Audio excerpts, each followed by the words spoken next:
Hello ಸ್ನೇಹಿತರೆ, ಸಪ್ತಪದಿ ಧಾರಾವಾಹಿಯ ಇಂದಿನ ಸಂಚಿಕೆಯಲ್ಲಿ ನೋಡುವುದಾದರೆ ರಾಜ್ ಹೋಗಿ ಅವ್ರ ಚಿಕ್ಕಮ್ಮನ ಒಪ್ಸಿ, ಕಲ್ಯಾಣ್ ನೀನ್ ಯಾವುದಕ್ಕೂ ಹೆದರ್ಕೋಬೇಡ, ನ್ಯಾಯ ನಮ್ ಕಡೆ ಇದೆ, ನೀನೇನು ಅಂಜಿಕೆ ಮಾಡ್ಕೊಳ್ತೀರಾ, ಅವ್ರ ಜೊತೆ ಹೋಗು ಕಲ್ಯಾಣ್ ಅಂತ ಹೇಳಿ ರಾಜ್ ಸಹ ಕಳಿಸ್ತಾ ಇರ್ತಾನೆ. ಏನ್ ರಾಜ್ ಈ ರೀತಿ ಆಗ್ತಿದೆ ಎಲ್ಲ ಅಂತ ಅವ್ರ ಚಿಕ್ಕಮ್ಮನೂ ಹೇಳ್ತಿದಂಗೆ, ಚಿಕ್ಕಮ್ಮ ನೀವೇನು ವರಿ ಮಾಡ್ಕೋಬೇಡಿ, ಸುಮ್ನೆ ಇರಿ, ನಮ್ ಕಡೆನೆ ನ್ಯಾಯ ಇರೋದು, ನಾವ್ ಗೆದ್ದೇ ಗೆಲ್ತೀವಿ ಅಂತ ರಾಜಿನ ಅವ್ರಿಗೆಲ್ಲ ಸಾಂತ್ವನ ಮಾಡ್ತಾ ಇರ್ತಾರೆ.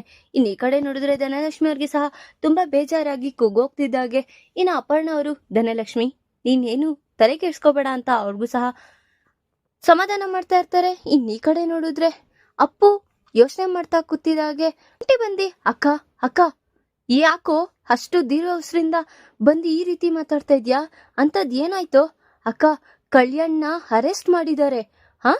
ಕಲ್ಯಾಣ್ನ ಅರೆಸ್ಟಾ? ಎಂತಕ್ಕೆ?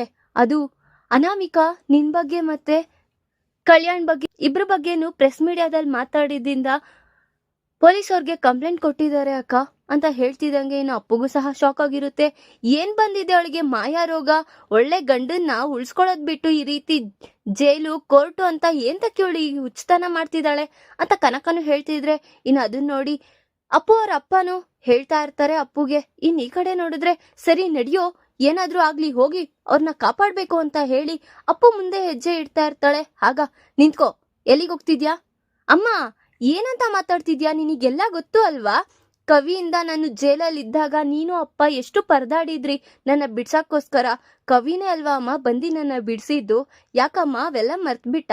ನನ್ ಕಷ್ಟಕ್ಕೆ ಅವ್ನ್ ಸ್ಪಂದಿಸಿದಾನೆ ಅಂದ್ರೆ ಅವನ್ ಕಷ್ಟಕ್ಕೂ ನಾನು ಸ್ಪಂದಿಸ್ಬೇಕಲ್ವಾ ಅಮ್ಮ ಅಂತ ಹೇಳ್ತಾ ಇರ್ತಾಳೆ. ಹಾಗಲ್ಲ ಕಣೆ, ನೀನೇನು ಹೋಗ್ಬೇಡ ಅಂತ ಹೇಳ್ತಿಲ್ಲ, ಆದ್ರೆ ನೀನ್ ಈ ಟೈಮಲ್ಲಿ ಹೋದ್ರೆ ದೊಡ್ಡ ತಪ್ಪಾಗುತ್ತೆ, ನೀನೇ ಬೇಕು ಅಂತ ಮಾಡ್ತಿದ್ಯಾ ಅನ್ನೋದು ನಿನ್ ಮೇಲೂ ಆರೋಪ ಬೀಳುತ್ತೆ, ಬೇಡ ಎಲ್ಲಿಗೂ ಹೋಗ್ಬೇಡ ಅಂತ ಹೇಳ್ತಾ ಇರ್ತಾರೆ ಕನಕ ಅವ್ರು ಸಹ. ಅಮ್ಮ ನೀನ್ ಹೇಳ್ದಂಗೆಲ್ಲ ನಾನು ಕುಣಿಯೋದಿಕ್ಕಾಗಲ್ಲ ಅಮ್ಮ, ನಾನು ಹೋಗಿ ಕವಿನ ಕಾಪಾಡ್ಲೇಬೇಕು, ಹೋಗ್ತೀನಿ ಅಂತ ಅವ್ರ ಅಮ್ಮನ್ ವಿರುದ್ಧವಾಗಿ ಹೊರಡ್ತಾ ಇರ್ತಾಳೆ. ಬಾರೋ ಹೋಗೋಣ ನಾವು ಅಂತ ಹೇಳಿ ಬಂಟಿನೂ ಮತ್ತೆ ಅಪ್ಪು ಇಬ್ರು ಹೊರಡ್ತಾ ಇದ್ದಂಗೆ ಕನಕಗೆ ಏನ್ ಯೋಚನೆ ಮಾಡ್ತಾ ಇದ್ದ ಹಾಗೆ ಅಪ್ಪು ಹೊಸ್ಲು ತುಳಿಯೋ ಹೊತ್ತಿಗೆ ನಿಂತ್ಕೋ ಅಂತ ಹೇಳಿ ಕನಕ ಹಿಂದೆನೆ ಬಂದಿ ಅವಳ ತಲೆ ಮೇಲೆ ಅಪ್ಪು ಕೈನ ಇಡ್ಸಿ, ನೀನೇನಾದ್ರು ಓದೋ ನನ್ ಮೇಲೆ ಆಣೆ, ಹುಷಾರ್ ಅಂತ ಹೇಳ್ತಿದಂಗೆ, ಅಮ್ಮ ನೀನೇನ್ ಹುಚ್ಚತನ ಕೆಲ್ಸ ಮಾಡ್ತಾ ಇದ್ಯಾ, ನಿನ್ಗೇನಾದ್ರೂ ಸ್ವಲ್ಪ ಆದ್ರೂ ಬುದ್ಧಿ ಇದ್ಯಾ?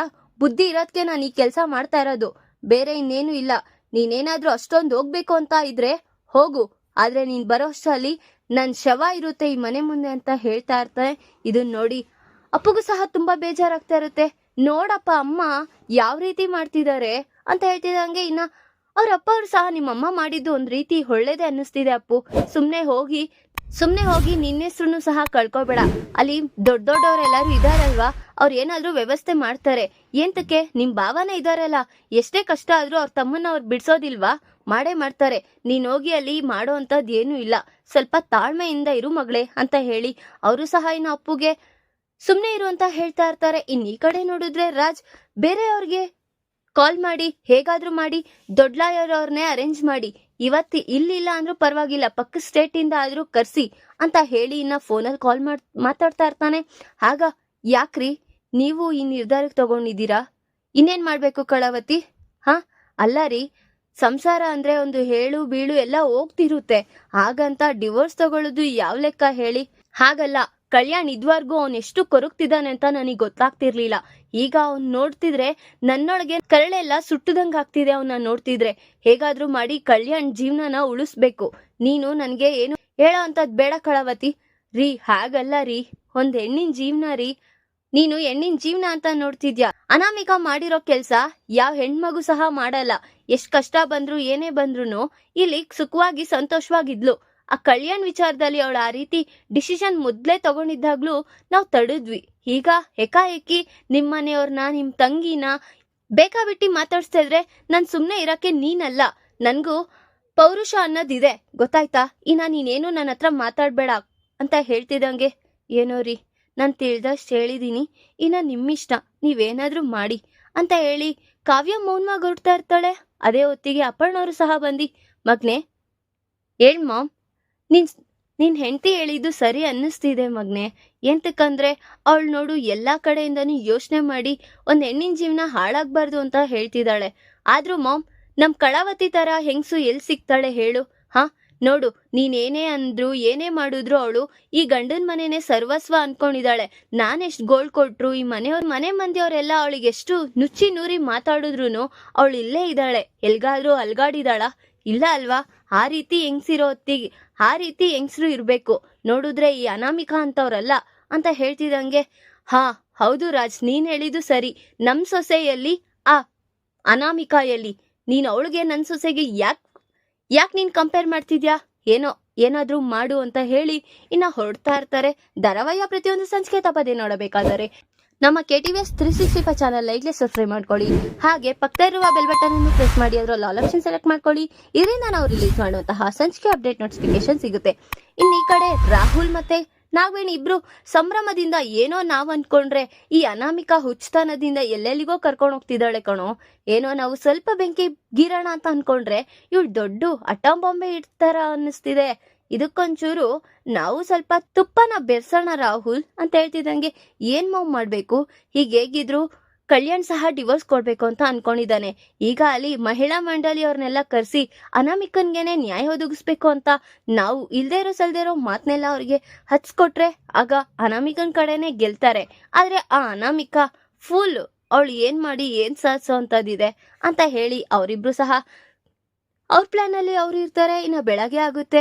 ಈ ಕಡೆ ನೋಡಿದ್ರೆ ಕಲ್ಯಾಣ್ಗೆ ಶಿಕ್ಷೆ ಆಗ್ಲೇಬೇಕು ಅಂತ ಅವ್ರೆಲ್ಲರೂ ಜೋರ್ ಕಿಸ್ತಾ ಇರ್ತಾರೆ. ಅದೇ ಕಾವ್ಯ, ರಾಜ್ ಮತ್ತೆ ಧನಲಕ್ಷ್ಮಿ, ಪ್ರಕಾಶ್ ಅವರೆಲ್ಲರೂ ಬರ್ತಾರೆ. ಇನ್ನು ಅಲ್ಲಿ ನೋಡಿದ್ರೆ ಮೀಡಿಯಾದವರು ಬಿಡ್ದಿರ ಇನ್ನ ರಾಜ್ಗೆ ಮತ್ತೆ ಅವರ ಫ್ಯಾಮಿಲಿ ಅವ್ರಿಗೆಲ್ಲರಿಗೂ ಹಿಂಸೆ ಕೊಡ್ತಾ ಇರ್ತಾರೆ.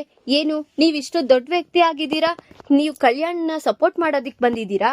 ಅವ್ರು ಮಾಡಿರೋ ತಪ್ಪು ಅಂತ ನಿಮಗೆ ಗೊತ್ತಿಲ್ವಾ? ನನ್ ತಮ್ಮ ಯಾವ ರೀತಿ ತಪ್ಪು ಮಾಡಿದಾನೆ? ಯಾವ್ದು ತಪ್ಪು ಮಾಡಿಲ್ಲ. ನಿಮಗ್ ಯಾರೋ ಪುಕಾರ ಎಪ್ಸಿದ್ದಾರೆ ಅಷ್ಟೇ.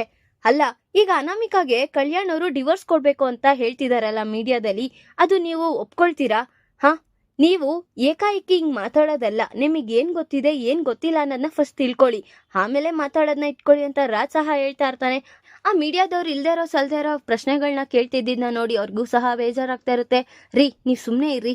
ಅಲ್ಲ ನೀವೇನಂತ ಜನ? ನಾನು ಆ ಮನೆ ಸೊಸೆನೆ ಅಲ್ವಾ? ಯಾವ ತರ ಸನ್ನಿವೇಶದಲ್ಲಿ ಹೋಗಿದ್ದೀನಿ ಅಂತಾನು ನಿಮಗೆ ಗೊತ್ತಿದೆ. ಅಂತವ್ರು ನಮ್ನೆ ಇಷ್ಟು ಚೆನ್ನಾಗಿ ನೋಡ್ಕೊಂಡಿದ್ದಾರೆ. ಅದ್ರಲ್ದಿರ ನಮ್ಮ ಮಕ್ಕನ್ನು ಸಹ ಎಷ್ಟು ಚೆನ್ನಾಗಿ ನೋಡ್ಕೊತಿದ್ದಾರೆ. ಈಗ ಅನಾಮಿಕಾಗೆ ನೋಡ್ಕೊಳ್ತಿಲ್ಲ ಅಂತ ಯಾರು ಹೇಳಿದ್ದಾರೆ? ನೀವು ಎಲ್ಲಾನು ಯೋಚನೆ ಮಾಡ್ಬೇಕಾಗುತ್ತೆ.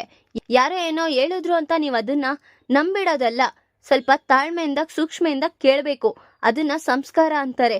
ನಿಮಗೆ ಇಷ್ಟು ಸಿಕ್ಕಿದ್ರೆ ಸಾಕು, ಇಷ್ಟು ದೊಡ್ಡದ್ ಮಾಡೋ ಅಂತವ್ರು ನೀವು ಅಂತ ಹೇಳ್ತಿದಂಗೆ ಇನ್ನ ಕಾವ್ಯನ್ಗೆನೆ, ಹೇಗೋ ಇವಾಗ ನಿಮ್ಮ ಅಪ್ಪನು ಆ ಮನೆಗೆ ಸೊಸೆ ಮಾಡ್ಬೇಕು ಅನ್ಕೊಂಡಿದ್ದೀರಾ ಅಂತ ಹೇಳ್ತಿರ್ತಾರೆ ಈ ಮೀಡಿಯಾದವರು. ಆಗ ಅದನ್ನು ನೋಡಿ ಅವ್ರಿಗೂ ಇಬ್ರಿಗೂ ಸಹ ಬೇಜಾರಾಗಿರುತ್ತೆ. ಅಷ್ಟೊತ್ತಿಗೆ ಕಲ್ಯಾಣ್ನ ಪೊಲೀಸವ್ರು ಕರ್ಕೊ ಬರ್ತಾ ಇರ್ತಾರೆ. ಆಗ ಮೀಡಿಯಾದವರೆಲ್ಲರೂ ಹೋಗಿ ಕಲ್ಯಾಣ್ ಮುಂದೆನೆ ನಿಂತ್ಕೊಳ್ತಾರೆ. ನೋಡ್ರಿ, ನಮ್ಮ ಮಗ ರಾಜನ್ ತರ ಇರ್ಬೇಕಾದವನು ಪೊಲೀಸರು ಮಧ್ಯ ಬರ್ತಿದಾನೆ ರೀ, ಏನ್ರಿ ನಮ್ ಜೀವನ ಅಂತ ಧನಲಕ್ಷ್ಮಿ ಅವರು ಸಹ ಹೇಳ್ತಾ ಇರ್ತಾರೆ. ಏನ್ ಕಲ್ಯಾಣ್ ಅವ್ರೆ, ನೀವು ನಿಮ್ ಹೆಂಡತಿಗೆ ದಿನ ರಾತ್ರಿ ಟಾರ್ಚರ್ ಕೊಡ್ತಾ ಇದ್ರಾ? ನಾನ್ ಡಿವೋರ್ಸ್ ಕೊಡು ಅಂತ. ಯಾಕೆ ನೀವ್ ಈ ರೀತಿ ಹೇಳ್ತಾ ಇದ್ದೀರಾ? ನೀವ್ ನೋಡಿದ್ರೆ ಕವಿಯವರು, ಕವಿ ಹತ್ರ ಎಲ್ಲ ನಿಮಗೆ ಗೊತ್ತಿದೆ. ನೀವ್ ಈ ರೀತಿ ಕೆಲಸ ಮಾಡ್ತಿದ್ದೀರಾ ಅಂದ್ರೆ ನಮ್ಗೆ ಬೇಜಾರಾಗ್ತಿದೆ ಅಂತ ಹೇಳ್ತಿದ್ದಂಗೆ, ನಾನು ಯಾವ್ದೇ ರೀತಿ ತಪ್ಪು ಮಾಡಿಲ್ಲ. ಆದ್ರೆ ಎಂತ ಹೆಂಗ್ಸೆನ ನಾನ್ ಮದ್ವೆ ಆಗಿ ಯಾಕಾದ್ರೂ ಮದ್ವೆ ಆದ್ನೋ ಅನ್ಸೋ ಲೆವೆಲಿಗೆ ತಂದ್ಬಿಟ್ಟಿದ್ದಾರೆ. ಅಲ್ಲ, ನೀವ್ ಹೇಳ್ತಿದ್ದೀರಾ ಏನೋ ಗಂಡಾಂತರ ಆಗೋಗಿದೆ ಅನ್ನೋ ತರ. ಹಾಗಾಗಿದ್ರೆ ನಮ್ಮ ಮನೆಯಲ್ಲಿ ಮದ್ವೆಗೆ ಒಪ್ಕೊಂಡು ನಮಗ್ ಯಾಕೆ ಮದ್ವೆ ಮಾಡ್ತಿದ್ರು ಅಂತ ಕಲ್ಯಾಣ್ ಹೇಳ್ತಾ ಇರ್ತಾನೆ. ಇನ್ನ ನೀವು ಅಪ್ಪನ ಮದ್ವೆ ಆಗ್ಬೇಕು ಅಂತ ಅನ್ಕೊಳ್ತಾ ಇದ್ದೀರಾ, ಅದಕ್ಕೆ ನೀವು ನ್ಯಾಯ ಕೊಡ್ತೀರಾ ಅಂತ ಹೇಳಿ ಹೇಳ್ದಿರೋ ಮಾತನ್ನೆಲ್ಲ ಹೇಳಿ ಅವನ್ಗೆ ಸಹ ಬೇಜಾರ್ ಮಾಡ್ತಾ ಇರ್ತಾರೆ. ರೀ ನೀವ್ ಬರ್ರಿ, ನೀವು ಕಲ್ಯಾಣ್ಗೆ ಏನಾದ್ರು ಆದ್ರೆ ನೀವು ನೋಡೋತಿಲ್ಲ ಬನ್ನಿ ಅಂತ ಕಾವ್ಯ ರಾಜ ಅವ್ರನ್ನ ಕರ್ಕೊಂಡು ಹೋಗ್ತಾ ಇರ್ತಾರೆ.